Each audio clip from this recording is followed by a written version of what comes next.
Despite unremitting anti-Semitism and persecution, many Jewish communities managed against great odds to remain in the Promised Land during the long interval between the Roman dispersion and the events leading to the re-establishment of the Jewish state in 1948.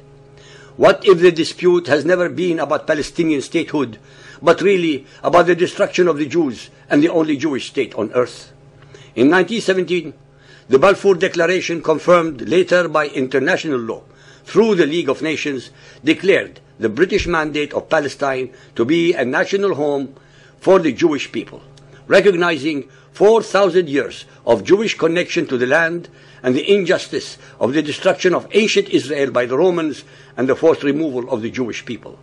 In 1922, the British, in contravention of their mandate, took 76% of the land designated for a Jewish state in Palestine and allocated it instead to the Arabs, creating east of the Jordan River a new country, then called Transjordan and later to be known as Jordan, which to this day has a Palestinian majority. In 1947, the United Nations voted to establish two states, one Arab and one Jewish, west of the Jordan River on the remaining 24% of the original portion of the land allocated for a Jewish state by the international community. In spite of this enormous reduction of their original portion, the Jews accepted the offer, but even this was rejected by the Arabs. The Arabs wanted all. This was the beginning of a long history of Arab rejectionism.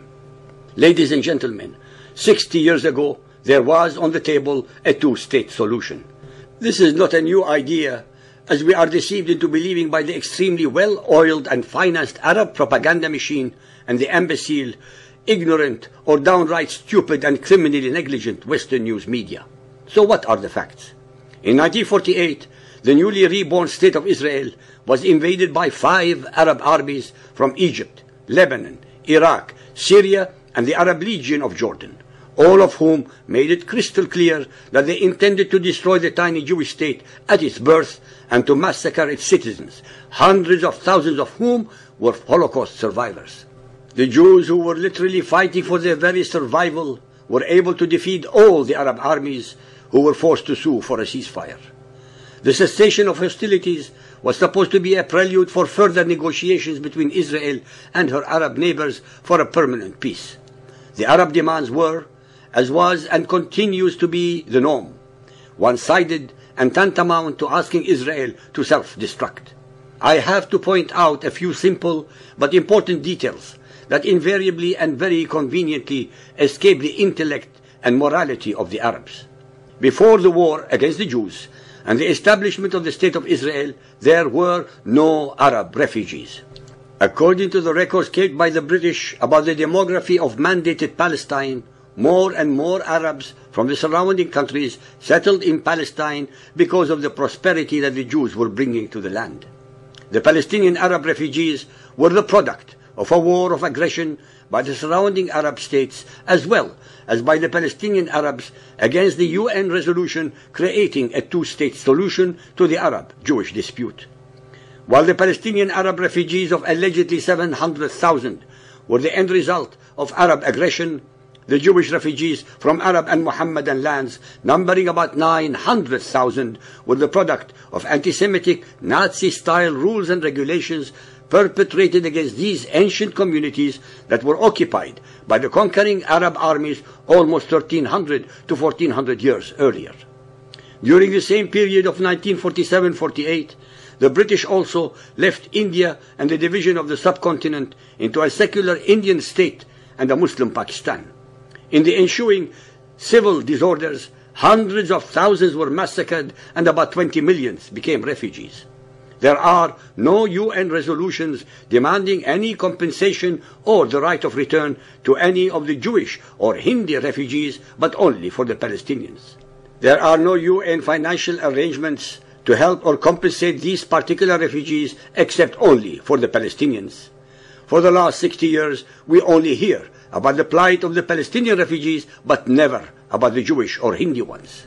While the Jewish and Hindi refugees were absorbed by their respective nationals, the Palestinians were and are still used as tools for keeping the Arab leaders in power under the pretext that they are fighting for their cause. While the Palestinian refugees have been helped financially by the Western governments and by some of the Arab states with billions of aid dollars, not a penny was raised for the Jewish or Hindi refugees. The Palestinian refugees escaped to the neighboring Arab states only a few miles in any direction, speaking the same language, having the same beliefs and traditions, while the Jewish refugees had to travel in many cases hundreds and thousands of miles, speaking 70 languages and dialects with incredibly different traditions.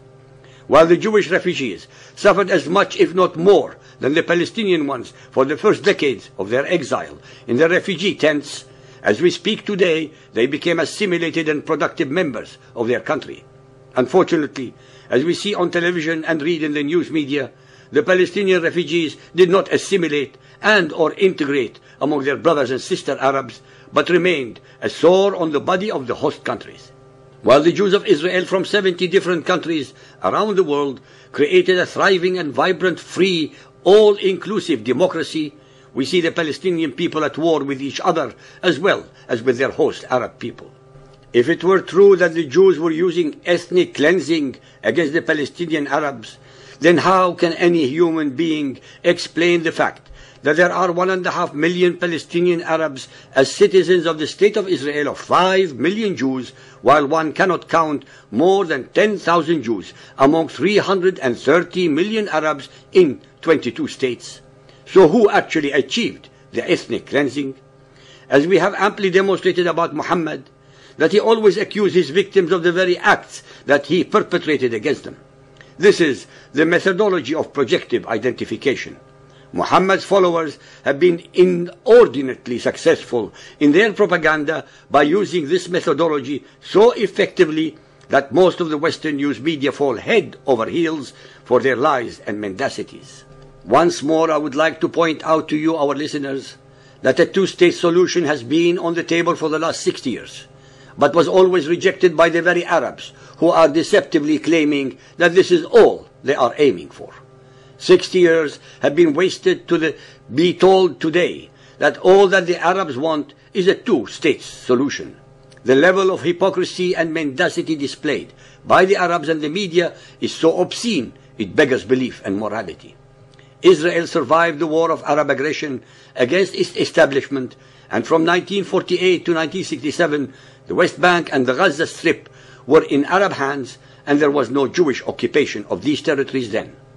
For 19 years, there were no Israelis in Gaza or the West Bank.